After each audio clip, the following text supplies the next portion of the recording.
우리는 지난 시간에는 3차 전도 여행 첫 번째 시간으로 요한의 세례와 예수님의 세례에 대해서 배웠습니다. 자, 오늘은 3차 여행의 두 번째 시간으로 에베소에서 있던 놀라운 사건에 대하여 우리 함께 살펴보고자 합니다. 자, 이렇게 바울이 에베소에서 와서 예수님의 세례, 이 성령의 세례를 전하며 하나님의 나라를 전하면서 이 회당에서 3개월을 전하게 되었습니다.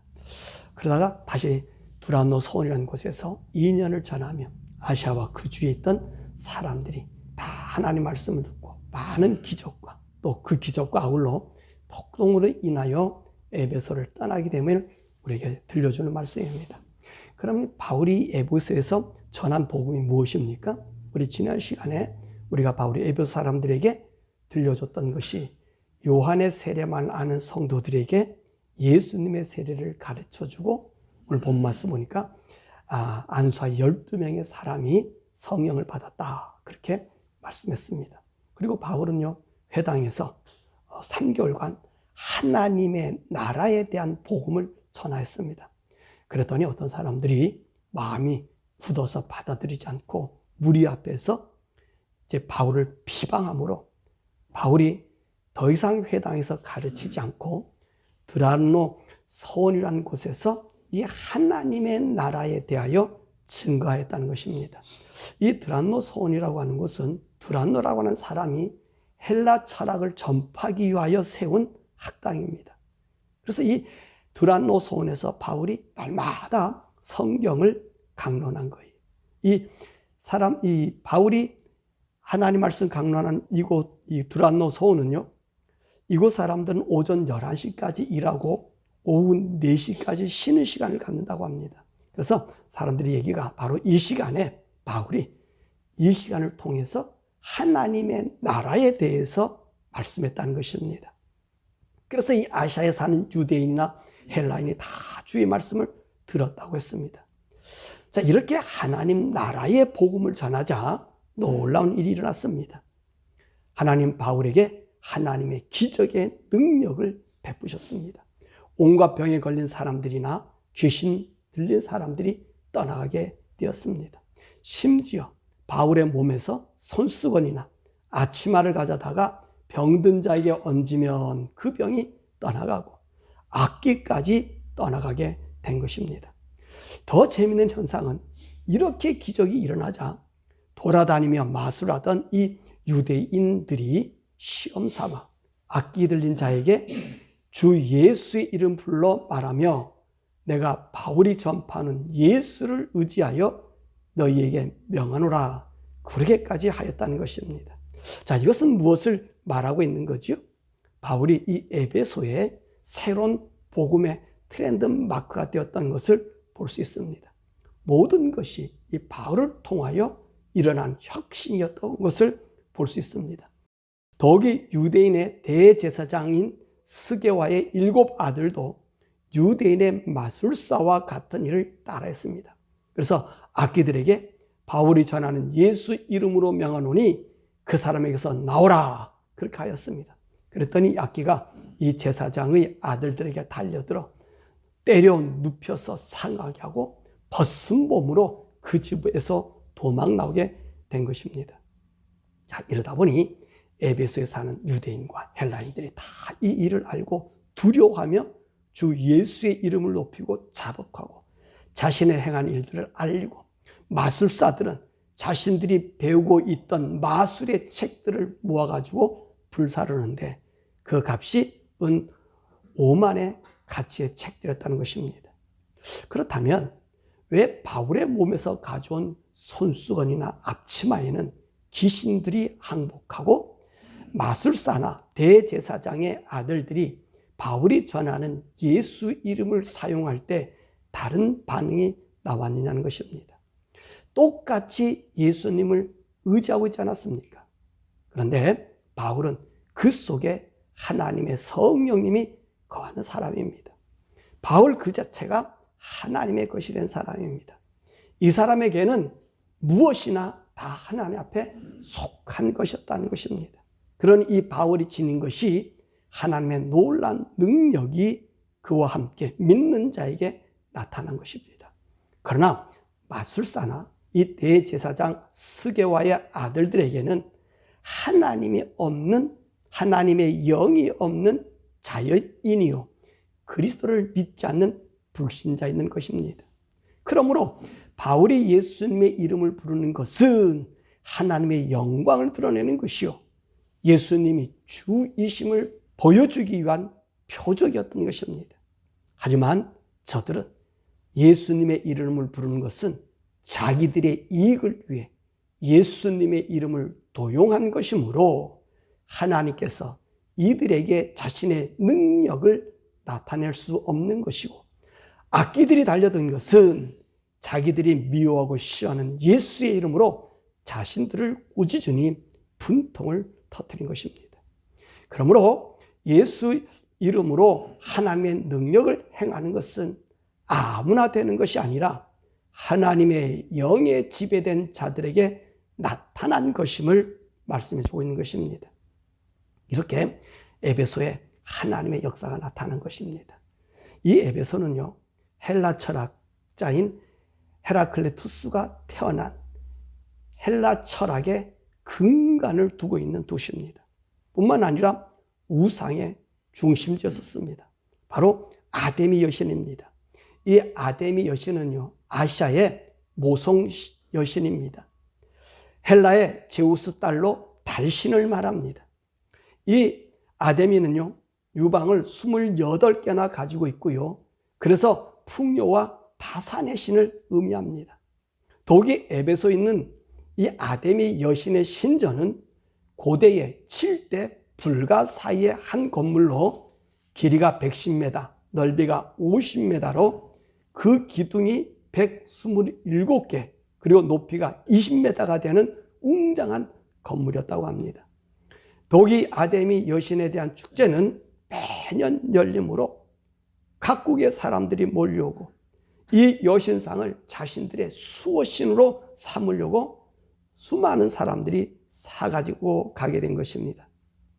이러다 보니 여신이 있는 곳이요, 여신이 중심된 곳이므로 이곳에는 여성들의 장신구가 대단히 많이 팔리고 있었던 것입니다.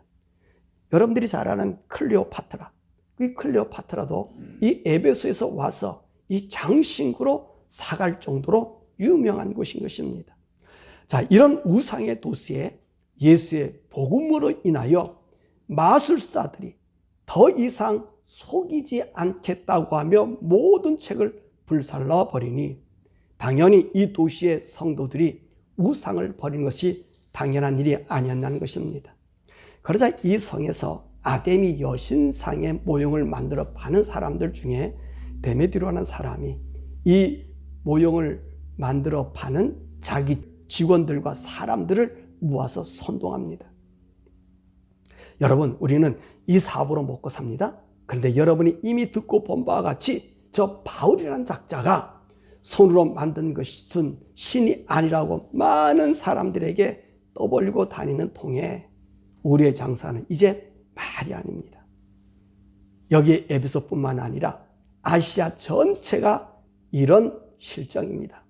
물론 나는 이런 형편에서 우리의 사업에 대한 전망이나 수입이 줄어든다는 것만을 말하는 것이 아닙니다.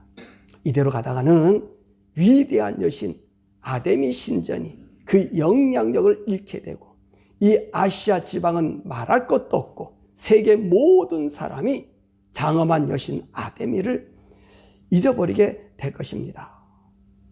이렇게 연설을 들은 사람들이 화가 머리까지 치밀러 오르게 되었습니다. 그러면서 에베소의 여신 아데미여 위대하다 하고 소리를 지르기 시작한 거예요. 그러니까 이 시가 대혼란이 일어났습니다. 그러니까 사람들이 바울과 함께 다니던 이 가이오와 아리스타고를 죽이려고 강제로 끌고 원형극장으로 올라갔습니다. 극장 안에는 군중들이 저마다 이 사람은 이렇게 떠들고 저 사람은 저렇게 떠들며 아주 수라장이 되었어요. 그리고 대부분의 많은 사람들은 왜 자기가 이 자리에 왔는지조차도 알지 못했습니다. 더욱이 이곳에 들어온 알렉산더가 유대인들에게 떠밀려 군중 앞에 서서 조용히 할 것을 부탁하고 자기도 말하려고 하니까 오늘 유대인이라는 것을 이 아는 군중들이 다시 소리를 지르면서 에베소의 여신 아데미는 위대하다. 에베소의 여신 아데미는 위대하다. 그렇게 2시간까지 떠들어 댔다는 것입니다. 자, 이렇게 시가 소동하니까 이 에베소의 서기장이 나서서 말합니다.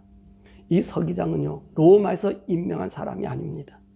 에베소에 선출한 최고 의회를 통해 선출된 의회의 최고의 서기이며 최고 행정 관리였었습니다. 이 서기장은요, 본토 출신의 관리이기 때문에 이 담당 지역에서 소요 사태가 일어나게 되면 이 서기장이 책임을 져야 했다는 것입니다. 더욱이 이 서기장은 이 도시 안에 있었던 모든 내역을 다 알고 있는 이 군중들로부터 진정한 존경과 신입을 얻는, 그래서 에베소의 모든 역사나 전통이나 문화나 전부 통합적으로 알고 있는 그런 사람이란 말씀이지. 그 사람이 소란한 이곳에 와서 군중들을 진정시키고 말합니다.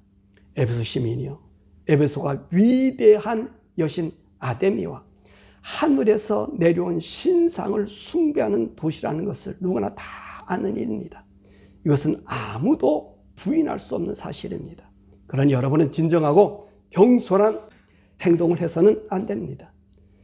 여러분이 여기 데리고 온 이 두 사람, 가이오와 아리스타고는 여신의 신전에서 무엇을 훔쳐내지도 않았고 또 여신을 모독한 일도 없습니다.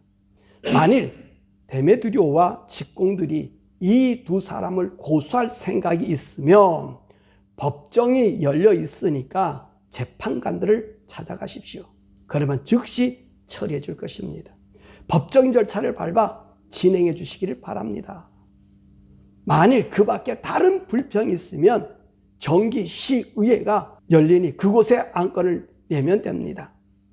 자, 오늘 이 소동은 정당한 이유가 한 가지도 성립되지 않기 때문에 만일 로마 정부로부터 문체기로 당한다면 대답하기가 곤란합니다.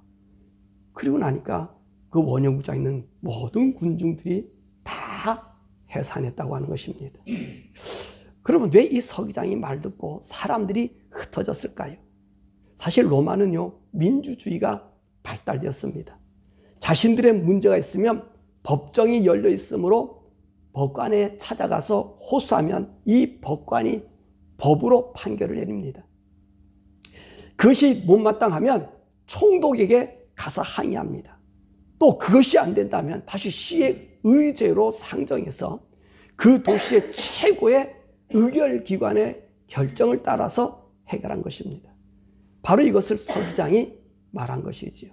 더욱이 데메드리오가 잡아가지고 이 극장에 데려온 가이오와 아리스타고가 신전 물건을 도둑질하지도 여신을 비방하지도 아니하였으니 데메드리오가 이와 같은 법적 절차를 따르라고 하는 것입니다.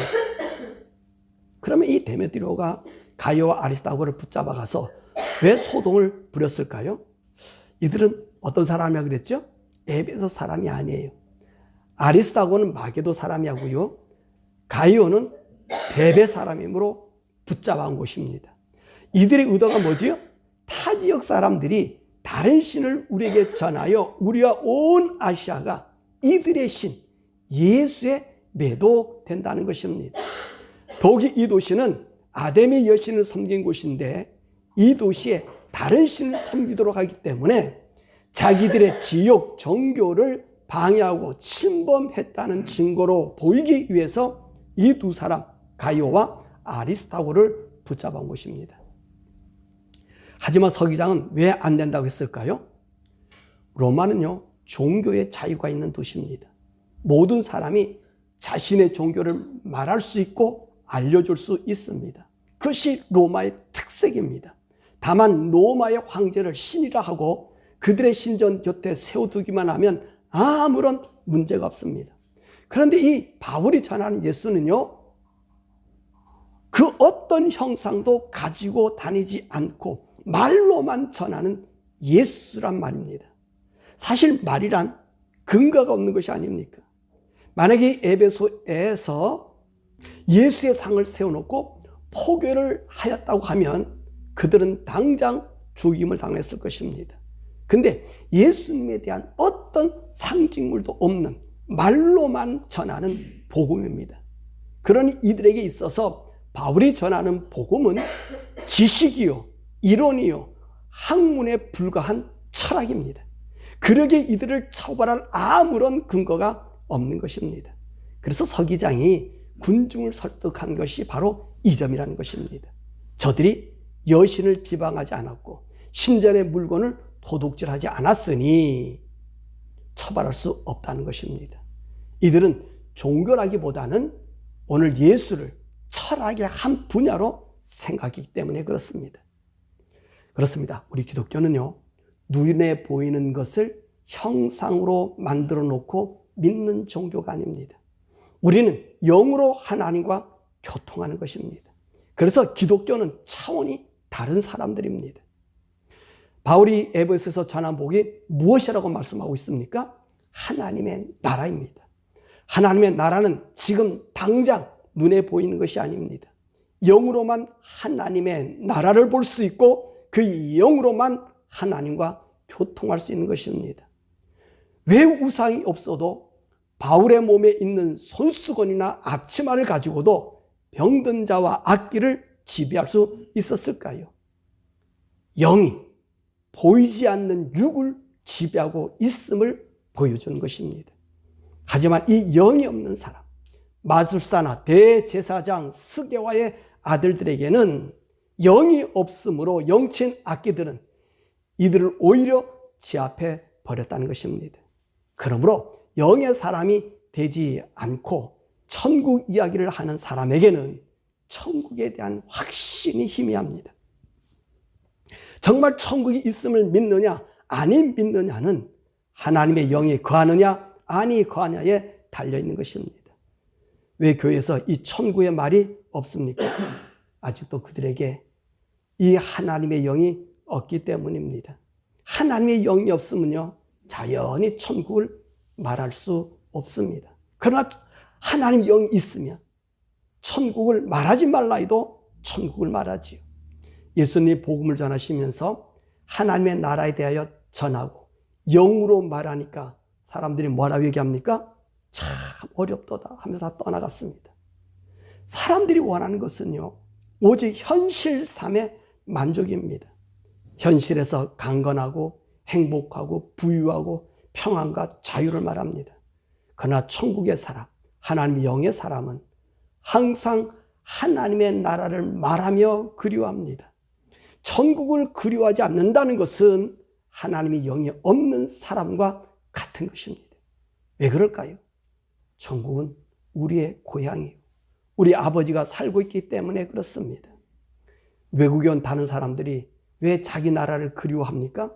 나의 고향이요, 나의 조상이 있는 곳이기 때문에 그 향수병에 걸려 고향을 그리워하는 이치와 같은 것입니다.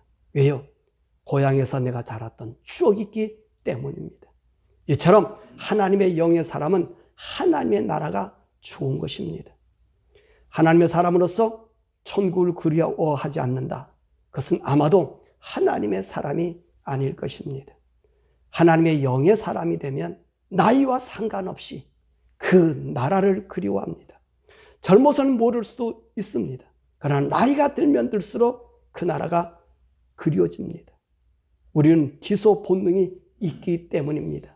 마치 연어가 자기가 태어난 곳을 향해 그 바다를 가로질러 고향의 물맛을 따라 올라가서 자기가 태어난 곳에 돌아와 죽는 것처럼 우리는 그 하나님의 나라가 그리워진다는 것입니다. 그러므로 우리가 영의 사람인지 아닌지 우리의 상태를 점검하는 것은 내가 하나님의 나라를 사모하는가에 달려있는 것입니다. 이렇게 하나님의 나라를 사모할 때 세상이 주는 환난을 이기고 극복할 수 있는 것입니다. 바울이 왜 그 많은 고난을 이길 수 있었습니까?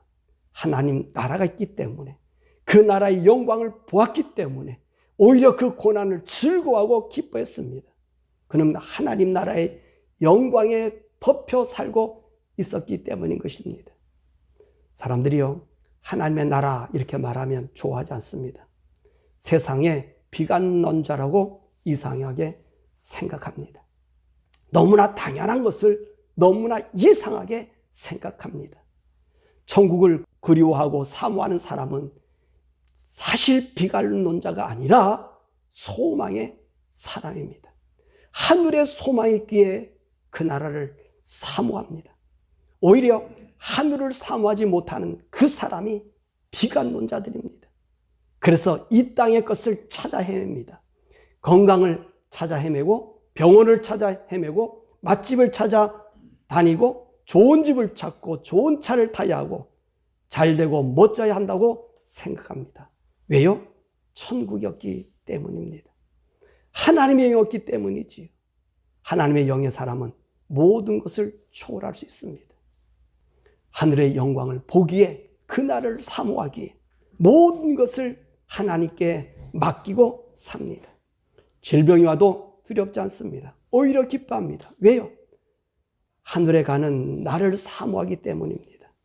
나의 생명은 내가 주관하는 것이 아니라 하나님이 나의 생명을 주관함을 믿기 때문에 그 어떤 상황에서도 흔들리지 않습니다. 이것이 우리가 사는 동안에 하나님의 능력으로 나타나는 것입니다. 사랑하는 여러분, 여러분 하나님의 아들입니까? 영의 사람입니까? 천국을 사모합니까? 천국의 영광을 고대합니까? 만약 그렇지 못하다면 우리의 영혼을 위해 기도하세요. 그리고 하늘을 찾으세요. 성령님이 여러분을 도와 천국을 보게 하시고 소망하게 하실 것입니다. 영광스러운 하나님의 나라 보고 경험하셔서 정말 하늘의 세계가 어떤 것인지 여러분들이 충만한 것에 나타나 보일 수 있는 그런 성도, 하나님 아들의 성도, 하나님 영의 성도가 되기를 주님의 이름으로 축원합니다.